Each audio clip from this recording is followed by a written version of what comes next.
जय गौर श्री राधा रमनो विजयते। पिंकी मिश्रा जी, आप मुझे देख सकते हैं? काशवी क्लियरली सुन सकते हैं बच्चे? आप सभी का आज की निमाई पाठशाला की सूत्र स्तोत्र और शास्त्र की क्लास में बहुत बहुत स्वागत है। आइए जल्दी से कुछ वृंदावन में इलेक्ट्रिसिटी का फ्लक्चुएशन है, जिस कारण से हम प्रयास कर रहे थे, कुछ प्रॉब्लम आ रहा था, but now the class is connected. तो हम बिना किसी डीले के जल्दी से आज के मंगलाचरण में प्रवेश करते हैं। मैं रिक्वेस्ट करूंगी प्रसन्ना ठाकरे जी से कि आप राधे आज के श्याम मंगलाचरण मैम। का गान करें। Yes ma'am. कृष्णाय वासुदेवाय हरये परमात्मने प्रणतः क्लेशनाशाय गोविन्दाय नमो नमः। सच्चिदानन्दरूपाय विश्वोत्पत्त्यादिहेतवे तापत्रय विनाशाय श्रीकृष्णाय वयं नुमः।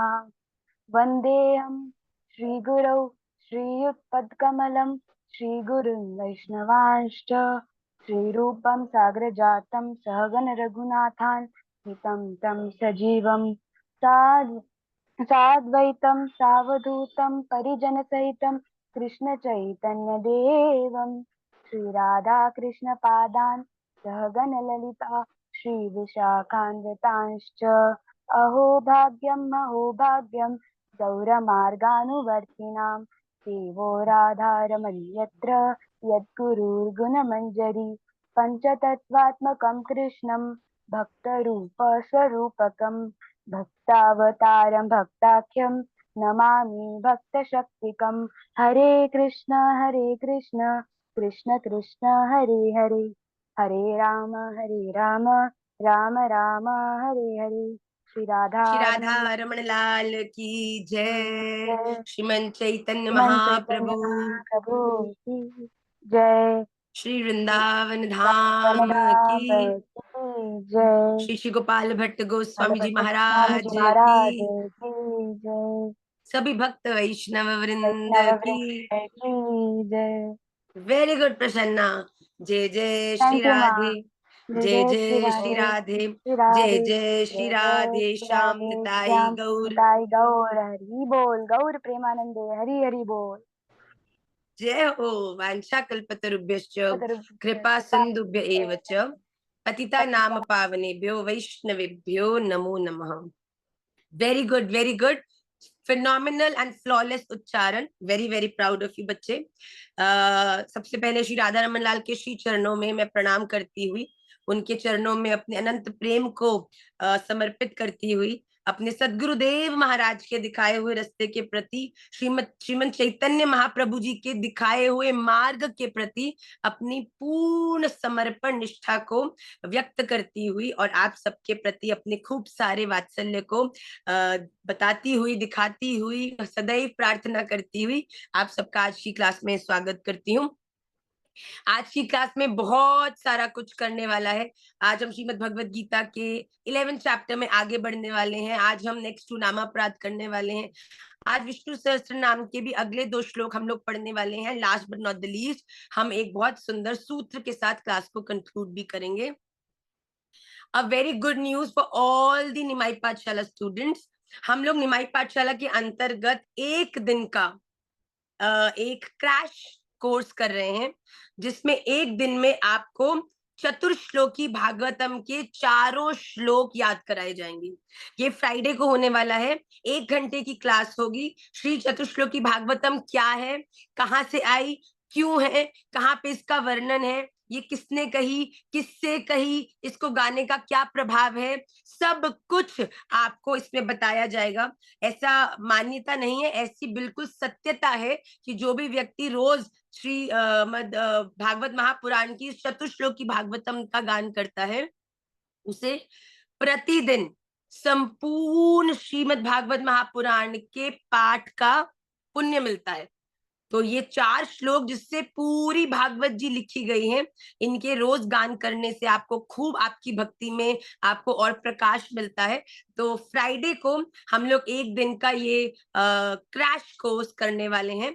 तो इसमें आप सभी लोग निश्चित रूप से, जिनको चतुश्लोकी भागवतम नहीं आती, वो लोग चतुश्लोकी भागवतम को याद करने के लिए बड़े अच्छे से आपको एक एक जो शब्द है उसका संधि करके, और आपको उच्चारण कैसे करना है, क्योंकि संस्कृत में उच्चारण की बड़ी महिमा होती है कि आपको सही तरीके से उच्चारण कैसे करना है, ये सब कुछ हम लोग उस 1 घंटे की क्लास में बताएंगे।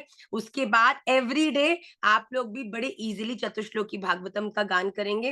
निमाई पाठशाला के अंतर्गत निमाई पाठशाला रीस्टार्ट करके हम लोग एक सेगमेंट शुरू कर रहे हैं, जिसमें गोपी गीतम, नारायण कवचम, राधा कृपा कटाक्ष, कृष्ण कृपा कटाक्ष, शिक्षाष्टक, इन सभी श्लोकों को, इन सभी स्तोत्रों को हम फिर से आपको ऐसे क्रैश कोर्सेज की तरह याद कराने वाले हैं। तो आप लोग एक्साइटेड हो जाइए।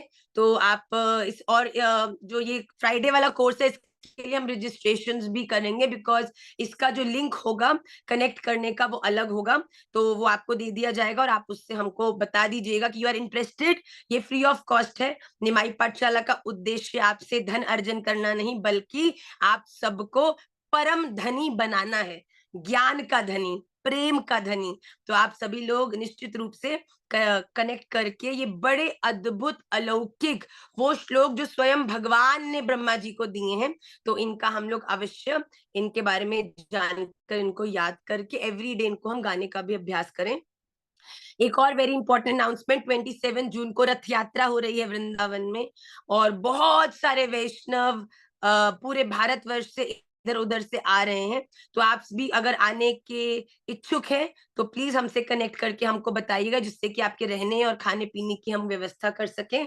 और बिल्कुल यू आर मोस्ट वेलकम, खूब आनंद होने वाला है 27 जून को। जिन्होंने काशी के लिए रजिस्टर नहीं किया है और वेट कर रहे हैं कि हम लोग लास्ट डेज में रजिस्टर करेंगे, so please it's humble request कि आप जल्दी से जल्दी काशी के लिए भी रजिस्टर कर लीजिए।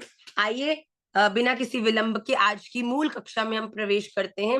श्रीमद् भगवत गीता चैप्टर नंबर 11, जहां पर भगवान अर्जुन को अपने विराटता का वर्णन करते हैं, और अर्जुन के मन में सब कुछ समझने के बाद भी कि भगवान परम ज्ञानी है, भगवान से ही सब कुछ है, भगवान ही सबसे शक्तिमान है, फिर भी अर्जुन के मन में एक ऐसा भाव आया कि भगवान मैं सब जानता हूं कि आप सर्वश्रेष्ठ हैं, पर अगर आप मुझे योग्य मानते हैं, अपना सखा मानते हैं, तो क्या आप अपने उन दिव्य दर्शनों को मुझे करा सकते हैं जिनका वर्णन आप अभी तक कर रहे हैं। तो अर्जुन को भी भगवान ने कहा बिल्कुल, और उसी विराट दिव्य स्वरूप का दर्शन कराते हुए भगवान ने अर्जुन को अपने श्री अंग में इस दुनिया के कण कण को विराजमान दिखाया। देखिए भगवान ने 2 तरह के दर्शन अर्जुन को दिए हैं।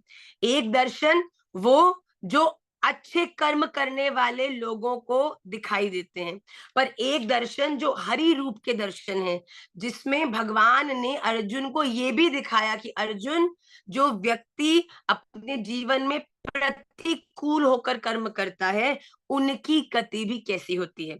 तो अभी भगवान दिखा रहे हैं अर्जुन को अपना वो दिव्य स्वरूप, जो बड़ा ही सुंदर है, जो विराट है, जो बड़ा ही प्यारा है, जिसमें भगवान के कण कण में इस ब्रह्मांड का एक एक चीज विद्यमान है। तो आइए आज के श्लोक में भगवान को अर्जुन क्या दिखा रहे हैं, भगवान अर्जुन को क्या दिखा रहे हैं। आज श्रीमद् भगवत गीता चैप्टर नंबर 11 श्लोक नंबर 12 से हम लोग आज प्रारंभ करेंगे। आप सबकी स्क्रीन के ऊपर ये श्लोक रिफ्लेक्ट करेगा। बड़े ध्यान से धीरे धीरे मेरे संग पढ़ने का प्रयास करिएगा, और फिर हम इस श्लोक का पहले शब्दार्थ देखेंगे और उसके बाद भावार्थ भी देखेंगे।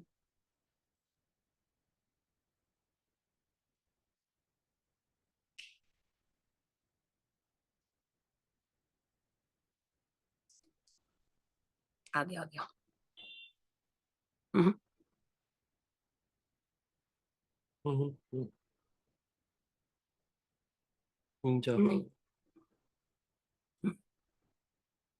ओके आप सबकी स्क्रीन पर अब श्लोक रिफ्लेक्ट करेगा। दिवि सूर्य सहस्रस्य भवेद्युग द्युगपदुत्थिता यदि भासदृशी सा स्यात् भासस्तस्य महात्मनः। दिवि सूर्य सहस्रस्य, आकाश में हजार, सहस्र मतलब हजार सूर्यों के, युगपत उत्थिता, एक साथ उदय होने से, उत्पन्न भा भवेत, जो प्रकाश हो, सा तस्य महात्मनः, वह भी उस विश्व रूप परमात्मा के भास प्रकाश के सदृश उसकी तुलना में कदाचित ही है, अर्थात कम ही है। देखिए, it is very important for us to understand कि भगवान कौन है। भगवान इस दुनिया के प्रकाश नहीं है, जिससे प्रकाश उत्पन्न होता है वो तत्व है। तो यहाँ पर भगवान अर्जुन को कह रहे हैं कि अर्जुन, अगर एक साथ हजार सूर्य, आप एक भी सूर्य को कभी ध्यान से अगर ऊपर आंख करके देखो, देख पाते हो क्या? 2 मिनट में आंखों में इतना प्रकाश लगता है कि आंखें चौंधियाने लगती हैं, बंद हो जाती हैं। तो भगवान अर्जुन को कह रहे हैं कि अगर एक संग हजार सूर्य भी एक संग उत्पन्न हो जाए ना, ये जो है संजय बता रहे हैं धृतराष्ट्र को कि एक संग धृतराष्ट्र हजार सूर्य भी एक संग अगर प्रकाशित हो जाएं, उससे निकलने वाला जो तेज है, प्रकाश है, इस समय जो दर्शन अर्जुन को भगवान दे रहे हैं वो भी उससे कम है।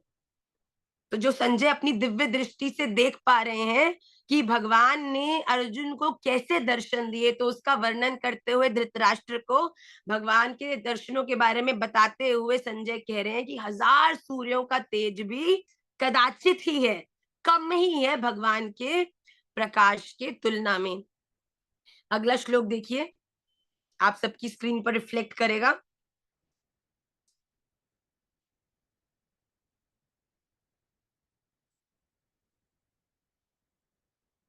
ठीक है।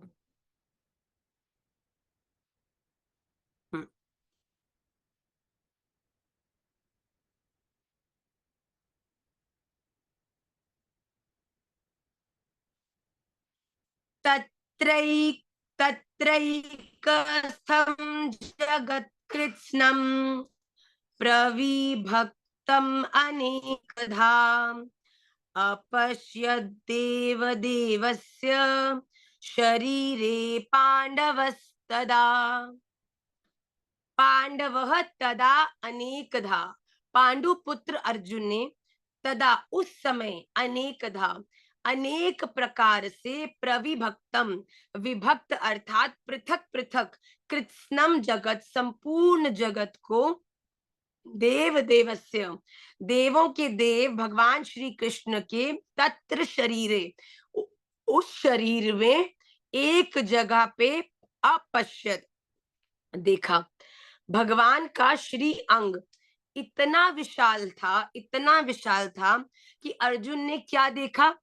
संजय बता रहे हैं धृतराष्ट्र को कि अर्जुन ने भगवान के श्री अंग में, देवों के देव भगवान के उस शरीर में, एक जगह स्थित, एक ही स्थान पर स्थित अनेक प्रकार के विभागों में विभक्त संपूर्ण जगत को देखा। देखो, भगवान के श्री अंग में अर्जुन क्या देख रहे हैं, बड़े ध्यान से सुनिएगा। अर्जुन ने भगवान के शरीर में एक जगह में क्या क्या देखा? जरायुज, अंडज, उद्भिज, उद्भिज, स्वेदज, स्थावर, जंगम, नभचर, जलचर, थलचर, 84 लाख योनियां, 14 भुवन आदि अनेक विभागों में विभक्त इस जगत को देखा। जगत भले ही अनंत हो, पर है वह भगवान के एक अंश में ही स्थित। अर्जुन भगवान के शरीर में जहां भी दृष्टि डालते हैं, वहीं उन्हें अनंत जगत दिखता है। मतलब भगवान के श्री अंग में चाहे वो अंडज हो, चाहे जलचर हो, जलचर मतलब जो जल में रहने वाली योनि है, जो थलचर मतलब जो थल मतलब भूमि पर रहने वाली योनि है, कोई स्वेजत, स्थावर, जंगम, चलित, अचलित, हर प्रकार की पॉसिबल एग्जिस्टेंस इस दुनिया की अर्जुन ने भगवान के एक ही शरीर के अंग में अलग अलग जो योनियां है उसका दर्शन किया। चाहे संसार कितना विराट क्यों ना हो, पर फिर भी भगवान के केवल एक बिंदु मात्र अंश का ही वो हिस्सा है। आइए तृतीय श्लोक में देखें क्या कहते हैं। संजय क्या बता रहे हैं धृतराष्ट्र से कि क्या दर्शन हो रहे हैं इस समय अर्जुन को। बड़ी प्रॉब्लम है तो आज लाइट की भैया।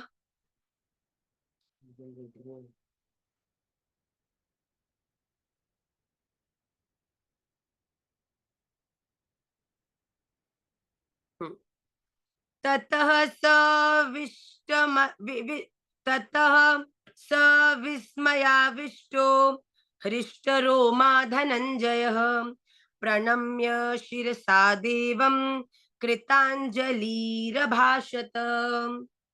ततः स विस्मयाविष्टः, उसके अनंतर वह आश्चर्य से चकित और हृष्ट रोमा पुलकित शरीर धनंजय अर्जुन देवम प्रकाश में विश्व रूप परमात्मा को श्रद्धा से भक्ति सहित शिरसा सिर से प्रणाम करके हाथ जोड़कर बोला। यहाँ पर क्या कह रहे हैं धनंजय, जो संजय है, संजय कह रहे हैं धृतराष्ट्र से कि जब भगवान का इस प्रकार का स्वरूप अर्जुन ने देखा, तब अर्जुन ने अपने सिर को झुकाकर हाथ जोड़कर भगवान से बड़े आश्चर्य में निवेदन किया।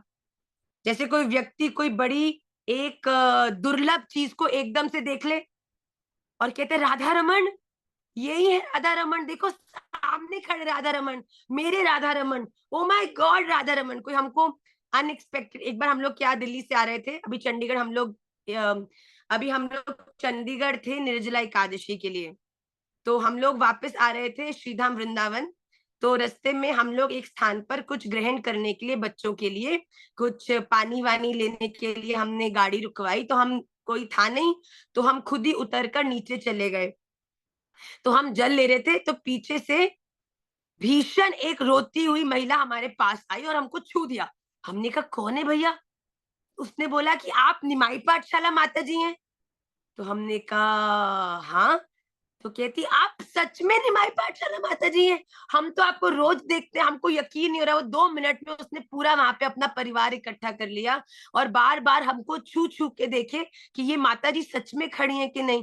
तो इतना व्यक्ति कभी कभी कोई ऐसा जन जिससे प्रेम करता है और उसको अनएक्सपेक्टेडली देख ले। इससे भी फनी सिचुएशन बताऊं।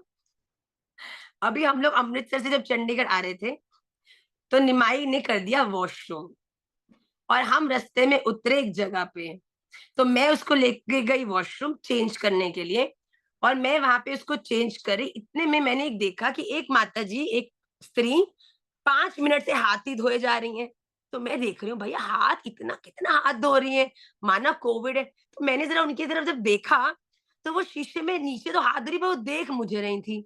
तो मैंने उनकी तरफ देखा, स्वाभाविक था, तो मैंने एक स्माइल कर दिया। तो उन्होंने मुझे बोला एक्सक्यूज मी। मैंने कहा जी। कह रही आप कोई बात बोलूं? मैंने कहा हाँ जी बोलिए। और मैं निमाई को क्लीट करते हुए बात कर रही थी। तो कहते आपकी शक्ल ना एक बहुत प्रसिद्ध कथावाचक हैं, उनकी धर्म पत्नी जो एक निमाई पाठशाला चलाती है उनसे बहुत मिलती है। हमने कहा है माता जी? कहती हाँ। कह रही मैंने कहा दिखाना जरा कैसी लगती है, क्या पढ़ाती हैं वो? कह रही दिखाऊं? आप तो बहुत बिल्कुल उनके जैसी लगती हैं आप। हमने कहा अच्छा दिखाओ। तो उसने अपना वो खोल के इंस्टाग्राम हमको दिखाया। कह रही ये तो आप ही हैं। हमने कहा हाँ जी मैया, ये तो हम ही है सेवा में। तो वो इतनी आश्चर्य में हो गई, इतनी खुश हो गई, हमको इतना अच्छा लगा उनसे मिलके। हमने उनको आलिंगन भी किया, उनको वृंदावन आने को भी कहा। कहने का तात्पर्य ये है कि जब कोई व्यक्ति बड़ा प्रसन्न हो जाता है, ये शॉक्ड हो जाता है, तो वो रिकन्फर्म करता है अपने आप से कि क्या ये यही है, क्या आप वही हैं? तो अर्जुन के साथ भी बिल्कुल ऐसा हुआ। जैसे भगवान का ऐसा स्वरूप देखा ना, तो उस अर्जुन ने हाथ जोड़कर, जैसे वो माता जी मुझे छू छू कर अपनी इस बात को 100% कर रही थी कि ये ड्रीम नहीं है और मैं सच्ची में सामने खड़ी हूँ। इवन दो ना तो मुझ में कोई गुण है, ना मुझ में कोई बात है, वो तो आप सबका मार्गदर्शन करते करते ठाकुर जी की कृपा से हमको कुछ लोग जानते हैं पाठशाला की वजह से। पर वैसा ही स्वभाव बिल्कुल अर्जुन ने भी व्यक्त किया। जैसे ही इस प्रकार का विराटता भगवान के श्री अंग में देखी, तो अर्जुन ने हाथ जोड़ के सिर झुकाकर भगवान से क्या कहा, आपकी स्क्रीन पर रिफ्लेक्ट करेगा, बड़े ध्यान से इसको देखिएगा।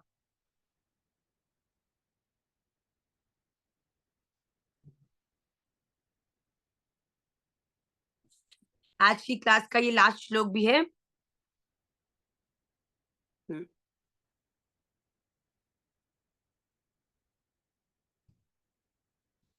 अर्जुन उवाच पश्यामि देवांस तव देव देहे सर्वांस्तथा भूत विशेष संघान ब्रह्मांडमीशं कमलासनस्थं ऋषींश्च सर्वानुरगांश्च दिव्यान् देव तव देहे, हे देव मैं आपके शरीर में सर्वान देवान तथा मतलब संपूर्ण देवों को और भूत विशेष संघान अनेक भूतों के समुदाय को कमलासनस्थम कमल के आसन पर विराजमान ब्रह्मा जी को ईशम देवों के देव महादेव को और सर्वान ऋषीन संपूर्ण ऋषियों को कश्यप अत्रि भरद्वाजो विश्वामित्रौथ गौतम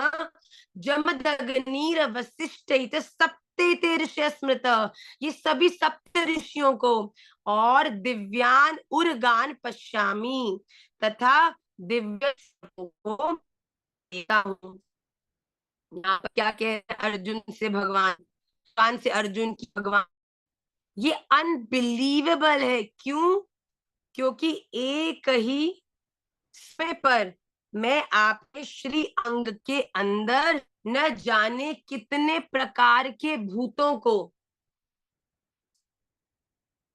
कितने प्रकार के प्राणियों को, ऋषियों को, भगवान श्री ब्रह्मा जी को कमल के आसन पर विराज है, 33 कोटि देवता महादेव को, संपूर्ण ऋषियों को और अनेक प्रकार के सर्पों को, सांपों को देख रहा हूं।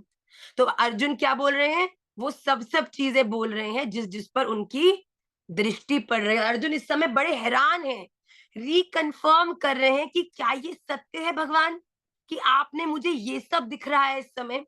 तो भगवान भी अर्जुन को अपनी विराटता दिखाते हुए मंद ही मंद मुस्कुरा भी रहे हैं। तो आज की कक्षा के जो ये 4 श्लोक हैं, क्योंकि हमने पिछली क्लास में 6 श्लोक किए थे, तो आज हम 4 श्लोक करके भगवत गीता के सत्र को यहीं विश्राम करेंगे।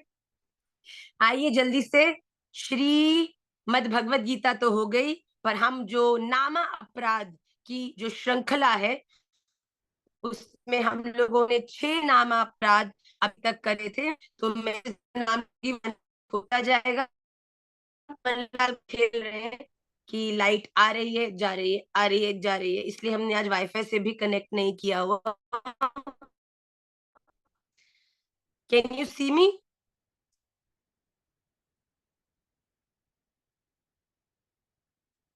5G में प्रॉब्लम आ रही है। स्वयं कैन यू सी मी?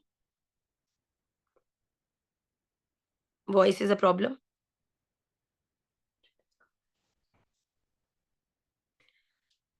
मेरो राधा रमन गिरिधारी, सुन रहा है सुन रहा है, गिरिधारी श्याम बनवारी, सुन रहा है? वाह, चलो। तो नामापराध की श्रृंखला में मैं जल्दी जल्दी जिसका नाम लूंगी वो अनम्यूट करेगा और नामापराध बताएगा। अनमोल चांद, हमने जैसे बोला हमारी स्क्रीन से अनमोल चांद चंद्रमा के समान अदृश्य हो गए। एक मिनट रुक जा लाला, रुक जा। ये इन्होंने जो यंत्र हमको दिया है ना। राधे Yes. श्याम माँ। राधे राधे बेटा, प्रथम नामापराध बताओ जल्दी से। किसी की निंदा करना, किसी के प्रति कुछ बुरा बोलना, हमारे किए अच्छे कर्म उसको ट्रांसफर करता है। अच्छा, ठीक है।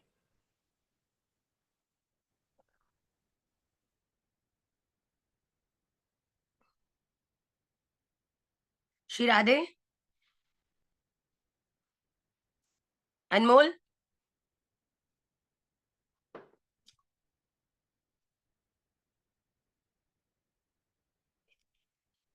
अनम्यूट करो ना इनको।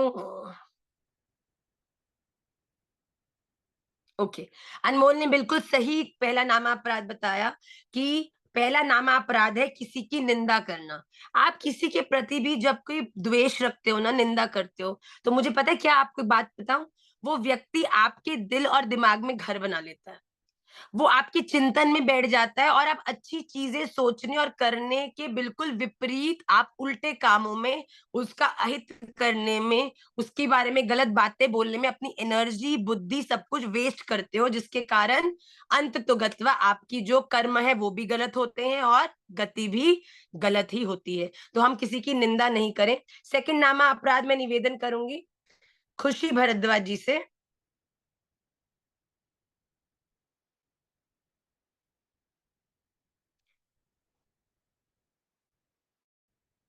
बेटा आप अपने आप को अनम्यूट करो।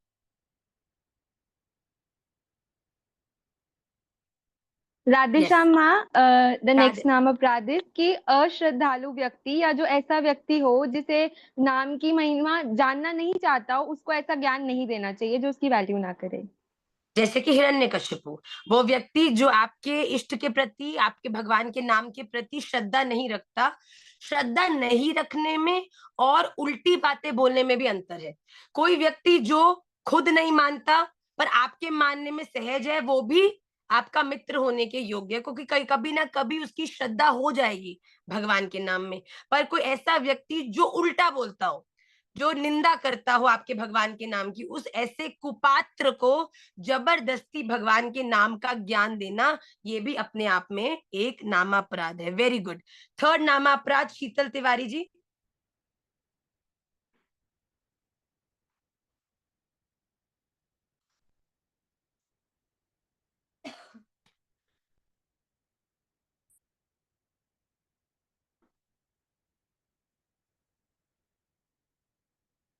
यस, करो बेटा। राधे राधे। थर्ड नाम अपराध है कि हरि और हर में कोई भेद नहीं करता। हाँ, हरि की कृपा से ही आपके हर की कृपा से ही आपके जीवन में हरि की भक्ति जो है वो और बलशाली होती है। तो अपनी भेद बुद्धि को कभी भी हमें भगवान भोलेनाथ और भगवान श्री कृष्ण में भेद बुद्धि को रखकर किसी को भी कम ज्यादा की तुलना में करना, हमारे इष्ट सर्वोपरि है, बाकी सब प्रणमनीय है। ये बात सदा याद रखो। अगर आप किसी की भी निंदा को अगर आप नहीं मानो तो अलग बात है, पर नहीं मान के आप उसके उसमें शास्त्रार्थ करके उसकी निंदा करके अगर आप अपनी बुद्धि को इन्वेस्ट करोगे तो भी आपका ही पतन होगा। तो भोलेनाथ और जो हरि और हर है उनमें कोई भेद नहीं है, दोनों ही एक दूसरे के पूरक हैं, ऐसा मानकर हमको चलना चाहिए। नेक्स्ट नामापराध कुमकुम दक्ष जी।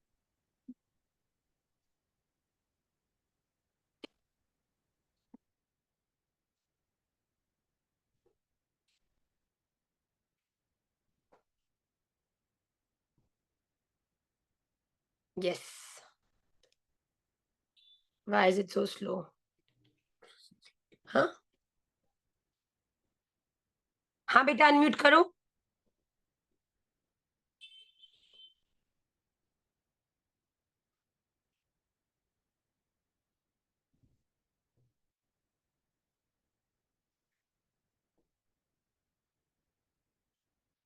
आज हमारे यहाँ पे एक इंटरनेट का भी बहुत इश्यू आ रहा है और मोरोवर, चलो अब जिसका ठाकुर जी ने करवाया है, अनुराग। आगे वो राधे श्याम माँ। राधे राधे बच्चे। माँ वेद निंदा करना, मतलब जो वेद के उपदेश है और जो हमें गुरु उपदेश देते हैं उसको ना मानना, उसमें अश्रद्धा करना। सबसे बड़ी बात है कि जो व्यक्ति शास्त्रों को प्रमाण नहीं मानता, जो व्यक्ति शास्त्रों का आश्रय नहीं लेता और फिर भगवान की प्राप्ति करने का उल्टे फुल्टे साधनों से प्रयास करता है, कुछ भी बोलने की कोशिश करता है, वो भी एक नामापराधी है, जो शास्त्रों की अवज्ञा करता है। वेरी गुड अक्षत। हरे श्याम भैया। राधे राधे। अच्छा, शास्त्र और संतों की अवहेलना करना। हाँ, नहीं शास्त्रों का तो हो गया, अगला नामापराध हमने क्या सिखाया है? आगे उपदेश देना। हम्म, ये याद नहीं आ रहा भैया। वो जो नास्तिक होते हैं, जो भगवान में नहीं मानते और गलत आचरण, उन्हें उपदेश देना बार बार, ये या हो फिर चुका उन्हें। है, ये हो चुका है, ये हो चुका है। ओके, भाविनी पंडित जी।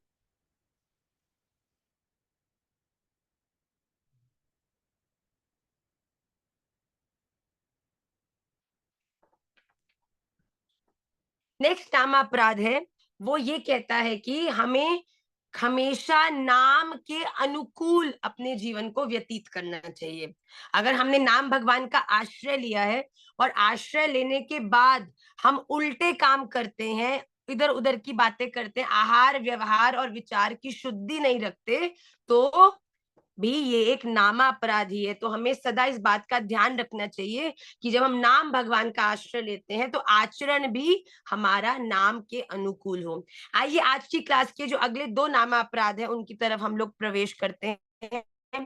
पहला नामापराध है कि हम नाम भगवान को कलयुग में छोटा समझकर और अनुष्ठानों को बड़ा समझकर उनके प्रति अपनी ज्यादा रुझान दिखाएं कि हे मुझे लगता है जप करने से क्या होगा, ऐसा करते हैं, जाके ये कराते हैं, यहाँ दान कराते हैं, यहाँ पे जाके कोई सेवा कराते हैं।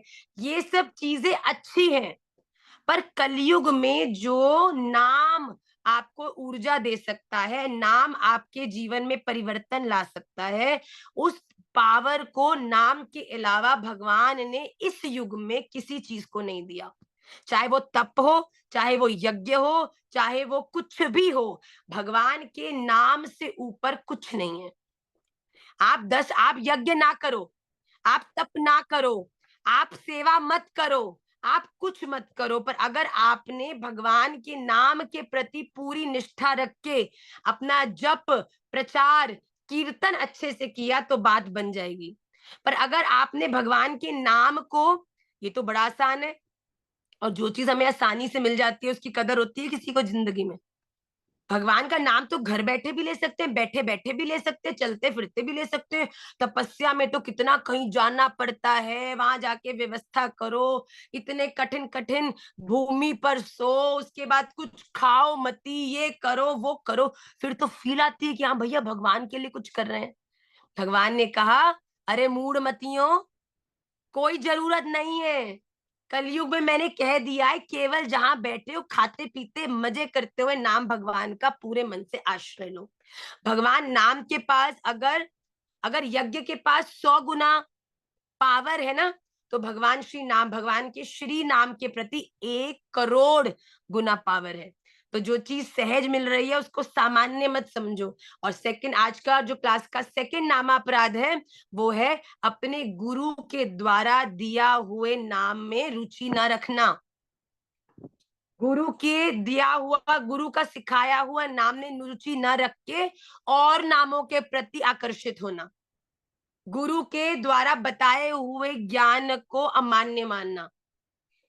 हम लोगों का गुरु मंत्र अपना है, हमारा जो इष्ट है उनका नाम अपना है। देखिए नाम सबके अच्छे हैं, पर मेरे पति का नाम सबसे प्यारा लगता है मुझे। लोग सब अच्छे हैं, पर मेरा पति मुझे सबसे प्यारा है। होता है कि नहीं? मेरे बच्चे, दुनिया के सारे बच्चे अच्छे हैं, पर मेरे बच्चे मुझे सबसे प्यारे हैं। तथ्य चैतन्य बोलते ही दिल में एक अलग सा वाइब्रेशन होता है कि नहीं? माए सबकी अच्छी हैं, पर हमारा नाम लेके कोई आपसे बात करता है तो आपको बड़ा प्यार, खुशी मिलती होगी। मिलती है कि नहीं मिलती?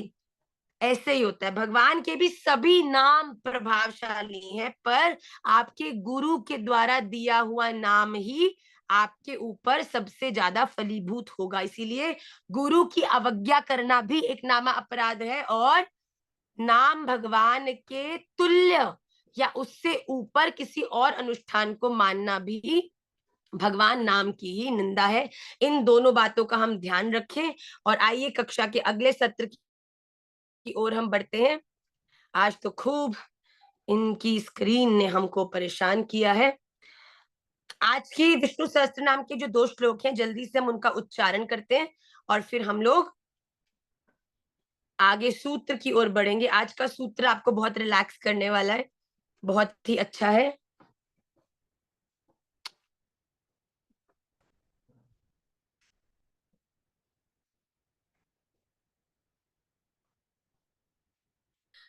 महर्षि कपिलाचार्य कृतज्ञो मेदिनीपति त्रिपदस्त्रिदशाध्यक्षो महाशृंग कृतांकृत।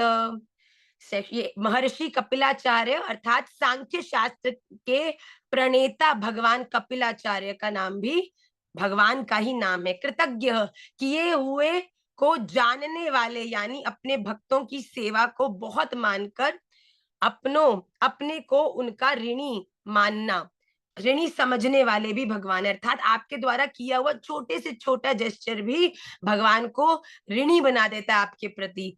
मेदी नीपति, पृथ्वी के स्वामी, त्रिपदः, त्रिलोकी, तीनों लोक रूप, तीनों पैरों वाले विश्व रूप, मतलब तीनों लोकों के अधिपति, त्रिदशाध्यक्ष, देवताओं के स्वामी, महाशृंग, मत्स्य अवतार में महान सींग धारण करने वाले, कृतांकृत, स्मरण करने वालों के समस्त कर्मों का अंत करने वाले। स्मरण करने वाले मतलब वो लोग जो भगवान के प्रति रुचि दिखाकर उनके गुणों का स्मरण करते हैं, स्तोत्रों का स्मरण करते हैं, शास्त्रों का स्मरण करते हैं। भगवान उनके सभी कर्मों को बिल्कुल सही कर देते हैं। आइए अगले जो आज का विष्णु सहस्त्र नाम का अगला श्लोक है, वो भी इसको जल्दी से हम देख लेंगे और फिर सूत्र के साथ आज की क्लास को हम कंक्लूड करेंगे। बहुत इरिटेटिंग है भैया ये तुम्हारा आज, तभी तो मैं सैमसंग यूज करती हूँ, तुम आईपैड दे देते हो मुझे।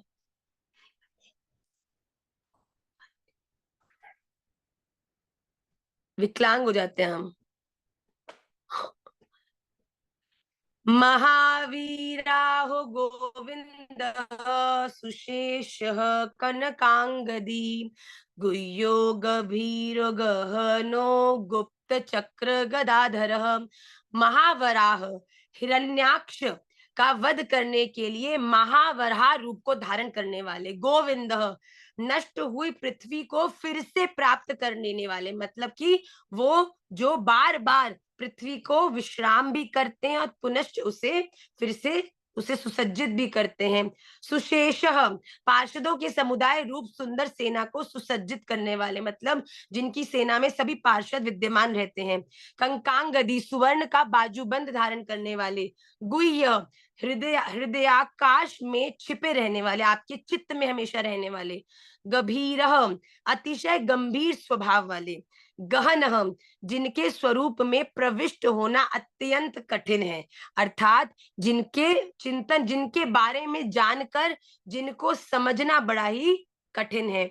गुप्त, वाणी और मन से जानने में न आने वाले, जो केवल आपके मन से ही आपको प्रेरणा देके स्वयं अपने होने का आभास कराते हैं। चक्र गदाधर, भक्तों की रक्षा करने के लिए चक्र और गदा आदि दिव्य आयुधों को धारण करने वाले। ऐसे भगवान श्री विष्णु के श्री चरणों में हम सब प्रणाम करते हैं। आइए जल्दी से आज की कक्षा के सूत्र को भी हम लेते हैं और फिर क्लास को विश्राम करेंगे। आजकल बच्चे छोटी छोटी बातों में बहुत स्ट्रेस ले लेते हैं, उसी का निवारण करते हुए आज का ये सूत्र मैंने संडे क्लास में भी इसे बताया था और आज ट्यूसडे क्लास में भी मुझे ये बताना जरूरी है, क्योंकि मेरा इसके प्रति पूरा समर्पण है कि आपको ये चीज पता होनी चाहिए। और वो क्या है, आइए जानते हैं। एक बार एक किसान ने बड़े सुंदर सेबों की खेती करी। जो पहला सबसे सुंदर लॉट मिला उसको राजा के दरबार में लेके जा रहा था, दरबार के बाहर जो दरबान था, सैनिक खड़ा था, उसको जाकर दे दिया। तो सैनिक ने बोला अरे वाह वाह, राजा जी को जाके दो। तो उसने बोला नहीं नहीं, ये राजा जी के लिए नहीं, ये तो आपके लिए है। तो उसने बोला मेरे लिए? मेरे लिए क्यों? कहता है क्योंकि राजा से तो मैं कभी मिल नहीं पाया, और जब भी मैं आता हूं तो आप ही हमेशा मेरी हर एक जिज्ञासा को सुनते हो और राजा जी से उसको डिस्कस करके उसका निवारण करते हो, तो मेरे लिए तो आप ही सबसे ज्यादा प्रणमनीय हो, तो ये मैं आपके लिए लाया हूँ। वो किसान उस द्वारपाल को वो सेब देकर चला गया। अब द्वारपाल ने सोचा कि अरे इतने बढ़िया बढ़िया सेब है, इन्हें मैं खाऊंगा तो क्या शोभा इन सेबों की, ये तो राजा को ही मिलने चाहिए। तो द्वारपाल राजा के पास उस पेटी को लेकर गया और राजा को कहा कि ये आपके लिए मैं लेकर आया हूँ, ये किसी ने मुझे दी थी, पर ये आप रख लीजिए। तो राजा ने देखा इतने सुंदर सुंदर सेब, वाह वाह वाह। पर राजा के मन में ऐसा भाव आया कि मेरे दरबार में तो इतने फल आते हैं, तो इन सेबों को मैं रख के क्या करूंगा? मेरा एक बहुत पुराना मंत्री बड़ा बीमार है, तो ये सेबों को मैं उसको दे देता हूँ, जिससे कि वो उन सेबों को खाएगा और जल्दी से स्वस्थ हो जाएगा। इस भाव के संग राजा ने उस सेब की पेटी को अपने उस मंत्री के कक्ष में भिजवा दिया, जहां पर वो विश्राम कर रहा था। अब मंत्री ने देखा अरे वाह इतने अच्छे सेब, अरे इन सेबों का मैं क्या करूंगा? मेरी तो डाइट फिक्स्ड है, तबीयत सही रहती नहीं है, समय समय पर जितना जितना फल खाने की मुझे डॉक्टर ने आज्ञा दी है, वो मेरा जो मेरे लिए रसोइया जो खाना बनाता है महाराज के ही रसोई में, वो मेरे लिए ले आता है, तो मेरा इसको पूरी पेटी रख के क्या मिलेगा मुझे? खराब हो जाएंगे। तो उसके मन में आए कि वो रसोइया जो रोज मेरे लिए समय पर भोजन लाता है, ये पेटी मैं उसको दे दूं। अब रसोइये के पास वो पेटी रसोइये ने उस पेटी को देख के बड़ा खुश हुआ, पर उसने बोला कि मुझे किस बात की कमी, मेरे को तो जब जौन सा फल खाने का मन करता है राजा के दरबार से मैं खा लेता हूँ, मैं तो उनका रसोइया हूँ। तो उसके एक नया नया हेल्पर उस रसोइये के यहाँ आया था।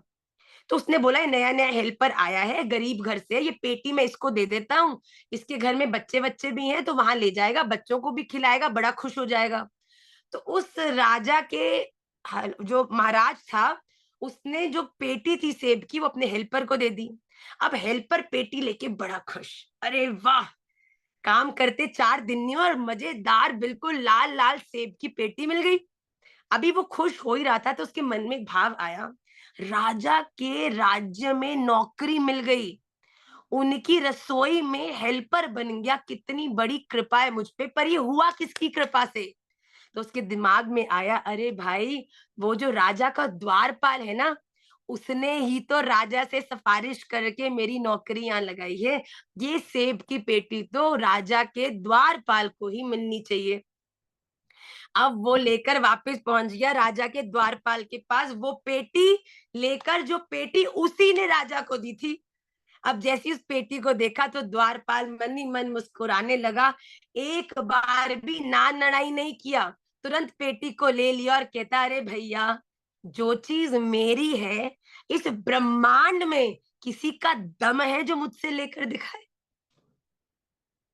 हम हमेशा कॉम्प्लिकेट, अरे ये अब आ जाएगा तो मेरा कंपटीशन बढ़ जाएगा, मेरे से ये छिन जाएगा कि मुझसे वो मुझसे दूर हो जाएगा। अरे भैया, इस दुनिया के जो आपका है ना, पूरा ब्रह्मांड भी कोशिश कर दे, अरे ब्रह्मांड छोड़ो, आप खुद भी कोशिश करो कि आप उसका त्याग कर दो, वो आपका, आप उसका त्याग कर दोगे, वो आपका त्याग नहीं करेगी। जिसके जीवन में भगवान ने लिखा है कि तुझे मैं सब ऐश्वर्य, धन, आराम दूंगा, मैं सच्ची बोलूं वो वन में भी चला जाएगा ना, ठाकुर जी ऐसी व्यवस्था कर देंगे कि वन में भी बड़े से बड़े राजाओं से ज्यादा सफल जीवन जिएगा। उस व्यक्ति ने कोशिश करी कि हम इसका त्याग कर दे, फिर भी घूम फिर के सेब उसके पास ही आए। इसीलिए टेंशन काय को लेने का, अरे मैं ये कर लेती तो आज ये बन जाती, आज मैंने यहाँ पे पैसा लगाया था तो ये हो जाता, मैं करोड़पति हो जाता। भैया, आपने जो होना था ना, आप इस समय वही हो, उससे ना कुछ ज्यादा बन सकते थे ना कुछ कम। हाँ, अपने जीवन में भक्ति को जोड़कर आप अपने जीवन को आगे के लिए उज्जवल बना सकते हो, वो भी वैसा ही उज्जवल बनाओगे जैसा राधा रमन जी ने नियुक्त किया है। क्या निमाई पाठशाला शुरू करना मेरा कोई प्लान था? नो। क्या निमाई पाठशाला इतना प्रोग्रेस करेगी ये कभी हमने सोचा था? नो। मेरे 3-3 बच्चे होंगे मैंने कभी सोचा था? नो। आज निमाई पाठशाला में लाखों मेरे बच्चे, मैंने सोचा था? नो। क्या आपने कभी सोचा था कि आप वृंदावन में राधा रमन प्रणाली की एक गोस्वामिनी माता जी की स्टार्ट होने वाली क्लास से जुड़ोगे ज्ञान के लिए, पर हो जाएगा मातृ और शिशु वाला प्रेम? सोचा था कभी? हमने तो कभी नहीं सोचा था कि आप सबसे हमको इतना प्यार कैसे हो सकता है। कभी कभी तो हम ही क्वेश्चन करते हैं कैसे संभव है। तो ये सब हमारी सोच के परे की चीजें हैं। ये तो राधा रमन लाल ने जो निश्चित किया है वो धीरे धीरे अपने आप मैनिफेस्ट होता जाएगा। हमें क्या करना है? हमें अपने जीवन में पवित्र होकर पूरा प्रयास करते हुए अच्छे काम करने, रास्ते अपने आप बनते जाएंगे। जब ठाकुर जी ने निश्चित किया है कि आप ये बनोगे, तो आप एड़ी से चोटी का जोड़ लगा लो कुछ और बनने का। असफल ही होगे, पर असफल अपनी दृष्टि में होगे। सफलता के रास्ते पे तो फिर भगवान आपको लेकर आएंगे ना, जहां पर आपकी सफलता उन्होंने लिखी है। पता, डॉक्टर भगवान ने बनाना था डॉक्टर, हम नर्स की पढ़ाई करते करते करते करते पागल हो गए, छोड़ा ये नहीं करेंगे, अब फेल हो गए, ये हो गया वो हो गया। उसके बाद कहीं से ऐसी ऊर्जा मिली, कोई एक ऐसी कृपा मिली कि हमने फिर से पढ़ाई शुरू करी, ऐसे निकलते निकलते आज डॉक्टर हो गए। इसीलिए अपने जीवन में अननेसेसरी स्ट्रेस लेना बंद कीजिए। आप जो आपके पास है इससे ज्यादा कुछ आपको नहीं मिल सकता, और जो आपका पास नहीं है वो आपका कभी था ही नहीं। केवल आपने अपने मन में, बुद्धि में उन चीजों को अपना समझ के कि ये मेरा हो सकता था, अपने आप को दुख का पात्र बना लिया। इसलिए इस बात का सदा स्मरण रखिए, अपने जीवन में फालतू की टेंशन लेना बंद करिए। अपने जीवन को और प्रोडक्टिव अच्छा हम कैसे बना सकते हैं? अच्छी सोच के साथ, अच्छे कर्म के साथ, अच्छी वाणी के साथ। जब हम अच्छी चीजें करते हैं ना, तो राधा रमन जी भी जल्दी जल्दी हमें अच्छे रास्ते पर डाल देते हैं। अच्छी अच्छी अपॉर्चुनिटीज हमारी लाइफ में आती हैं, अच्छे लोगों से हम जुड़ जाते हैं, अच्छी बातें हम सोचने लगते हैं, हमारी मनस्थिति भी अच्छी हो जाती है, और फिर अच्छी अच्छी चीजें सोचते सोचते हमारा मूड भी हमेशा अच्छा अच्छा रहता है। इस सब हमारे हाथ की पावर है। तो अपने जीवन में जो आप कर सकते हो उस पे ध्यान दो, और क्या हो सकता था या नहीं हो सकता या होगा उसको राधा रमन लाल पे छोड़कर टेंशन ना ही लेने का। इसके आगे होता है सही बोलता है, सही बोलता है ना। आगे हमको लाइन नहीं आती, खाली देने का। नहीं ये नहीं करना। ये कह रहे इसके आगे लाइन होती है टेंशन खाली देने का। देने वाला भी हमारा स्वभाव नहीं है भैया, टेंशन ना ही लेने का। बस कोई कुछ ऐसा फालतू बोल रहा है, भैया ये तेरा काम है, तेरी ऊर्जा है, तेरी एनर्जी है, तेरा दिमाग है, तेरे कर्म है, तू ही भोगेगा। राधा रमन लाल की जय। अपने को काय टेंशन, हम अच्छा कर रहे हैं, हम सही। जो व्यक्ति अच्छा और सही कर रहा है ना, वो हमेशा कंटेंटेड होता है। एक दो बार समझाता है भाई मेरा ये करने का ये उद्देश्य है, फिर भी अगर कोई नहीं समझता है ना तो कह तू भाड़ में जा, मुझे पता है ना मैं सही कर रहा हूँ, मेरे राधा रमन लाल को पता है ना कि मैं सही कर रहा हूँ। अब इसके आगे मुझे दुनिया को कोई प्रूव करने की जरूरत नहीं। Time will tell you, and trust me, time does tell you. जब हमने पाठशाला शुरू करी थी ना, तब 5 लोग हमारे समर्थन में थे और 5 करोड़ लोग हमारे ऑपोजिशन में थे कि ये क्या शुरू कर रहे हैं, क्या है, इसका कोई अर्थ नहीं है, ये वो ये। हमने मन में सोचा हमारा उद्देश्य क्या है? शास्त्र पढ़ना। हमारा उसका लक्ष्य क्या है? सबके जीवन में राधा रमन जी के प्रेम को डालना। हमारा उद्देश्य अच्छा है ना, हमारा प्रयास भी सुंदर है। तो दुनिया को बोलो चुप करो तुम, टूटा फूटा लंगड़ता हुआ जैसा भी करेंगे, कोशिश तो करेंगे ना। और उस प्रयास का आज प्रभाव ये है कि आज 5 लोग होंगे जो कहते हैं कि अरे भाई ये तो ये है, ये तो है। 5 करोड़ लोग हम सबके साथ बैठ के शास्त्र सीख रहे हैं, चीजों को याद कर रहे हैं। तो यही है सफलता। अपने जीवन में अच्छी चीजों को बिना किसी का पे बुद्धि लगाए करते चलिए, राधा रमन लाल को याद करते चलिए, और फालतू के स्ट्रेसेस लेना बंद करिए। Stop complicating your life for no reason. सब कुछ, परिवार भी अच्छा है, बच्चे भी अच्छे हैं, सब कुछ बढ़िया चल रहा है, रूइन कैसे करूं? भगवान के कटघरे में गया ना एक व्यक्ति, तो भगवान ने बोला कि कोई आखिरी तेरी इच्छा? तो उसने बोला कि ऐसा करो कि मुझे अपने जीवन में खुशियां दे दो। तो भगवान कहते बेटा ये तो संभव ही नहीं है। कहते क्यों? कहते मैं तुझे खुशी देकर तो भेजूंगा, पर उस खुशी में भी तू खुशियों को नहीं ढूंढेगा, कोई दुख खोजेगा। कि हमें कितना अच्छा लगता है ना बेचारा बनना। कोई पूछता है तुम कैसे हो, याद आता है सास की बुराई करूं कि बच्चों की बुराई करूं कि बहू की बुराई करूं कि पड़ोसी की बुराई करूं, दुखी तो मैं बहुत हूँ। चाहे भगवान ने A1 जिंदगी दी है भैया, A1 पढ़ाई भी कर रहे हैं, करियर भी बन रहे हैं, परिवार भी अच्छा है, भक्ति भी हो रही है, राधा रमन जी से भी जुड़े हैं, फिर भी जो मजा रोने में आता है किसी चीज में आता है, ये दिखाने में दुनिया को कि मैं कितनी दुखी हूँ, कितनी बेचारी हूं मैं, मुझसे दुखाला तो इस दुनिया में कोई है ही नहीं। भैया राधा रमन जी ऐसे लोगों से बड़ा खींचते हैं। अरे भाई तुझे मैंने इतना कुछ दे के भेजा, तूने अपने उन सब चीजों को से दूसरों को इंस्पायर किया कि केवल अपने आप को बेचारा सिद्ध करके इस दुनिया के झूठे प्यार और झूठी कंसर्न को अर्जित किया। तुम्हारे सामने लोग कहते हो ओहो वेरी बैड, क्यों हुआ तुम्हारे साथ, ऐसा होना नहीं चाहिए था। पीछे मुड़ते पता क्या कहते हैं? Very good, she deserved it. ये तो है ही ऐसी, मैं तो जानती थी यही होना है इसके साथ। ये दुनिया है, इसलिए बुद्धू बनना बंद करो। अपने जीवन में अपनी पावर्स को जानो, राधा रमन जी से ग्रेटफुल हो कि thank you, wow. Radha Raman ji से ग्रेटफुल हो कि thank you for giving me this life, और मैं इस लाइफ का बेस्ट पॉसिबल यूज करके आपको प्राउड फील कराऊंगी। And on this note we will end today's class. आज हरिनाम संकीर्तन भी है वृंदावन में, हम लाइव करेंगे, उससे भी आप इसके बाद तुरंत जुड़ सकते हो। And I will see you next Tuesday. जो लोग चतुश्लोकी भागवतम के निमाई पाठशाला रीस्टार्ट के कोर्स में आना चाहते हैं, तो वो डेफिनेटली उस रजिस्ट्रेशन फॉर्म को फिल करेंगे। हम आपको एक कम्युनिटी में जोड़ेंगे जहां पर चतुश्लोकी का लिंक आएगा। फ्राइडे को इवनिंग में ये 1 घंटे का क्लास होगा, जिसमें संपूर्ण चतुश्लोकी के पूरे ज्ञान को हम लोग देंगे।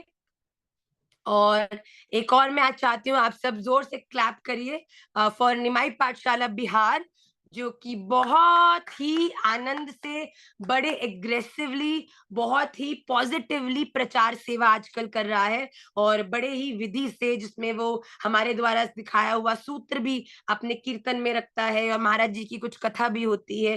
पूर्ण रूप से प्रचार पद्धति को बड़े अच्छे से आगे लेकर जा रहा है। आप सबके लिए राधा रमन के श्री चरणों में खूब सारी शुभकामनाएं। 14 जून को निमाई पाठशाला वृंदावन में यमुना मार्जन करने वाला है, तो आप में से कोई भी अगर वृंदावन आ सकता है। 14 जून को फ्राइडे संध्या में 5 बजे से केशी घाट पर हम लोग यमुना महारानी की मार्जन सेवा के लिए एकत्रित होंगे। आप लोग जरूर आइएगा। 27 को रथ यात्रा है, उसमें भी जरूर आइएगा। 29 तारीख को जयपुर के अंदर गोविंद देव जी मंदिर के अंदर हम लोग निमाई पाठशाला का प्रिया रमण महाप्रभु जी का आम्र कानन महोत्सव हम लोग मना रहे हैं बड़े विशाल रूप में। तो एक आम्र उत्सव, हमारे महाप्रभु जी ने आम्र घाटा एक लीला करी है, जिसमें महाप्रभु जी ने एक स्थान के ऊपर नदिया के अंदर एक आम की गुठली को बोआ, और विद इन मिनट्स वो जो आम की गुठली थी एक विशाल वृक्ष में परिवर्तित हो गई, आम से लदे हुए। और महाप्रभु जी और उनके सब पार्षदों ने उस आम का आस्वादन किया। तो ये आम्र की जो लीला महाप्रभु जी ने की, उससे इंस्पायर होकर हमने आम्र घाटा जो एक महोत्सव है वो जयपुर में 29 जून को सुबह 12 से 3 करने वाले हैं। खूब बड़ा बंगला होगा, महाराज जी होंगे, हम होंगे, गोविंद देव जी होंगे, राधा रमन लाल होंगे, प्रिया रमन महाप्रभु होंगे, हम होंगे और आप होंगे, और खूब सारा कथा होगी, उद्दाम नाम कीर्तन होगा, और खूब सारा आनंद होगा। तो आप सब इसमें से जहां भी आ सकते हो आ जाओ। चाहे 14 को यमुना मार्जन आ जाओ, 27 को रथ यात्रा में आ जाओ, या फिर 29 को जयपुर में आ जाओ, पर प्रयास करके आइए। And I will see you all next Tuesday. Till that please take care of yourself and always keep smiling. वांछा कल्पतरुभ्यश्च कृपा सिंधुभ्य एव च